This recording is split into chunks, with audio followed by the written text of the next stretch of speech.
For good or bad, brother, you deserve the consequences of your actions. Today's lecture, we're going to discuss what the mentally strong know about delaying gratification.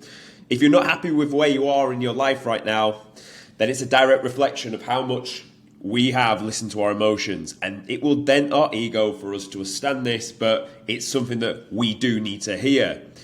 Now, if we think about it logically, if we followed everything our logical mind did, or that it would set out to do, then we would already have the goals, because why would you program something that didn't get you to where you needed to from a logical standpoint? So it's easy for me to sit back and say that. So we do know emotions play a part in it. So to achieve the goal that we want, we must train the muscle that is delaying gratification. And surface level knowledge is like, delaying gratification is like not having the nice thing today so we can get the better thing in the future. There's an analogy where kids don't eat one marshmallow and they get two marshmallows, or if they do eat the marshmallow, they don't get the second marshmallow. Now, in reality, it sounds nice, but in reality, it's not that practical and not that tangible. So in this video, I'm going to go into some teachings on how we can put that into some practical terms that you can take forward. Now, starting with delaying gratification. Delaying gratification sounds good. Like, you're on this program now, it sounds good, I'm going to get in the best shape of my life. But initially, you will experience pain and you will experience suffering, and all of a sudden the high of like signing up and starting and visioning where you're going to go and listening to your onboarding and the steps, it all sounds great and we're on a big high, but you will experience a certain form of a dip in your baseline happiness. Let's say the black line denotes you at baseline, but then when you start to follow the plan and the things I teach you, you will actually experience a dip in multiple areas of your life.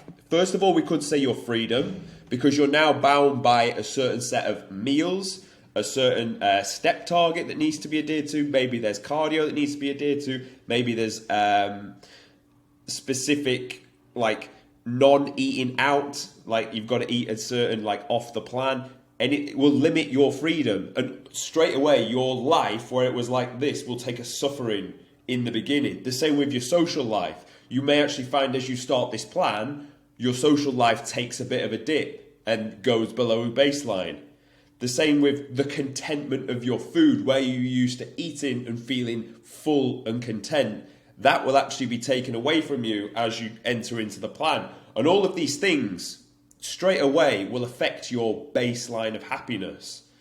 But then, like we know, with everything in life, where there is a negative impact, the body, the mind, it then has to go through recovery, and it super compensates because it doesn't want to feel this form of pain that it has felt in the past. We can relate this very specifically to training in the gym.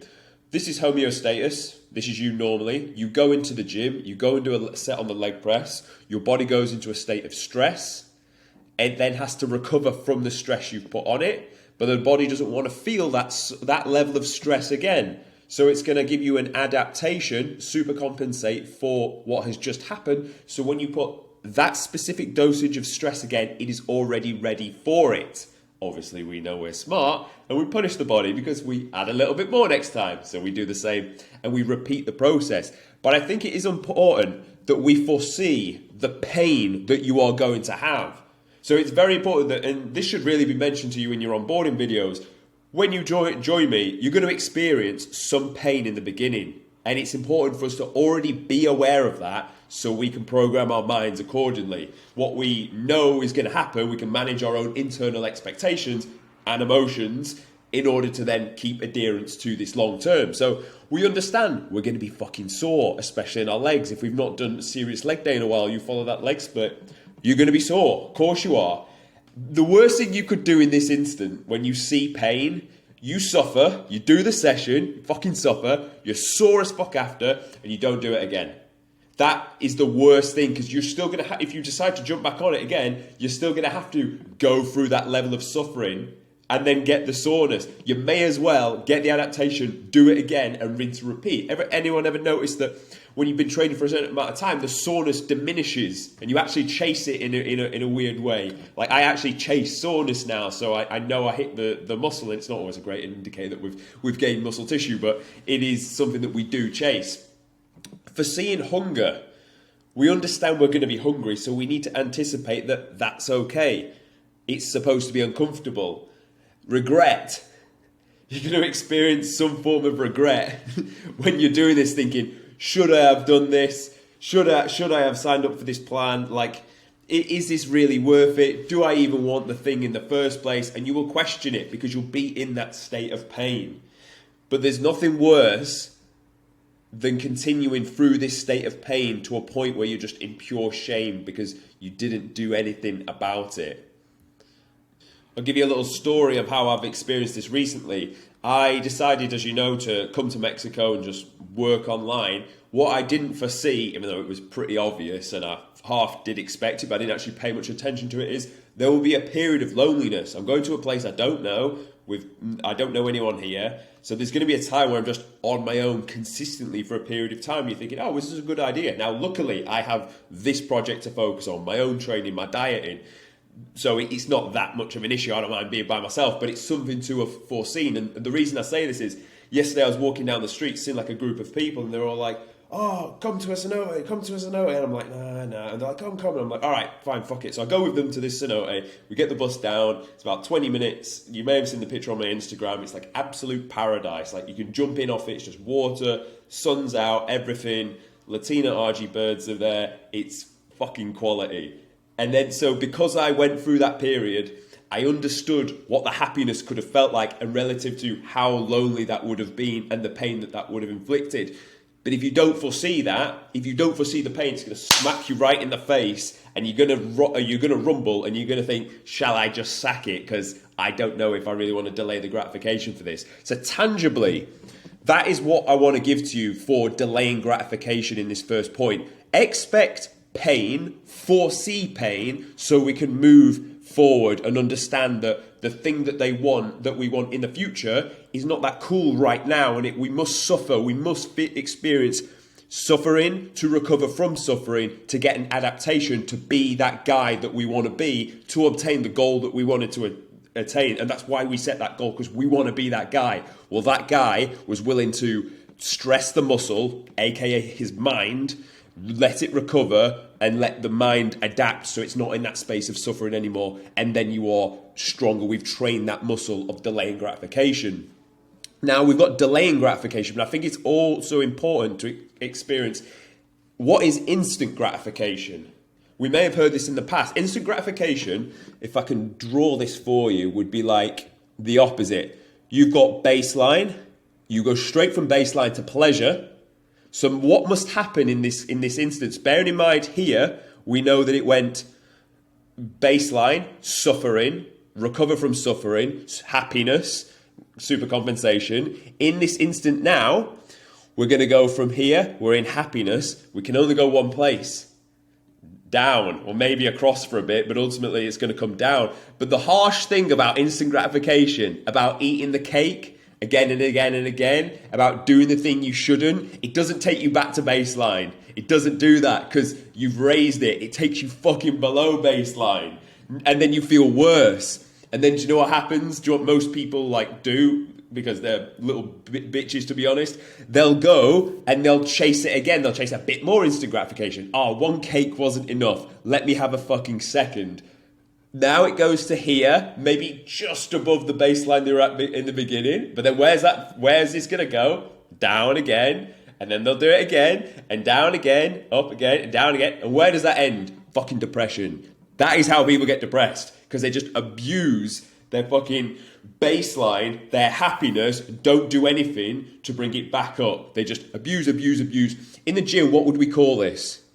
We'd call it overtraining. You're essentially, you stressed the muscle, didn't let it recover above baseline, stressed it again, it went lower, stressed it again, boom, boom, boom. And before you know it, you just can't make any gains because the muscle is just fucked. So This is what instant gratification is. Now, we need to understand, how did we get instant gratification? Well, instant gratification, it's mostly driven by our emotions. Why would you put yourself into that? You wouldn't, would you? You would put yourself in that level of clip. But unfortunately, your emotions will, and it's just the way it is. We're just primal human beings. It's not our fault that our emotions are like this, but it is our responsibility to deal with, harness, and get this fucking thing in check. So moving on. So if we know we're driven by our emotions, our main and biggest question is, how do we do the hard work when we don't fucking feel like it? And that is literally the art of discipline. Discipline is not going to the gym week after. I'm not disciplined going to the gym. I fucking love going to the gym, and I chase a desire of a nicer physique in the gym. I'm not disciplined going to the gym anymore. I'm disciplined right now, actually. Filming this video, I've just come back from the gym. I had my carbs, and I was a bit like, a little bit sleepy. I was like, no, this fucking video, it needs to be made today. Like, do it right now. Fuck your feelings and get it done. And that's literally the approach we have to have.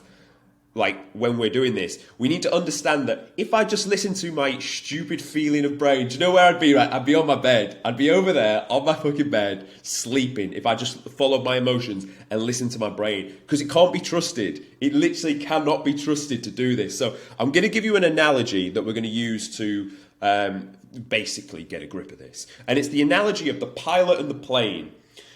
Just before you're going to go to bed on an evening, or when you're out walking, or where you'll know the time that fits best for you. I'm going to tell you how to live your life. But what I want you to do is write down everything you need to hit the next day that are your non-negotiables. So for you, whatever your work is, you're going to have, I need to do this, and work, they need to get done. I need to eat this meal, I'll do that at this time, that needs to get done. I need to train, push at this time, that needs to get done, apply progressive overload. I need to do this amount of steps, that'll get done here, and it'll get done here. Write it out in the notes page on your phone.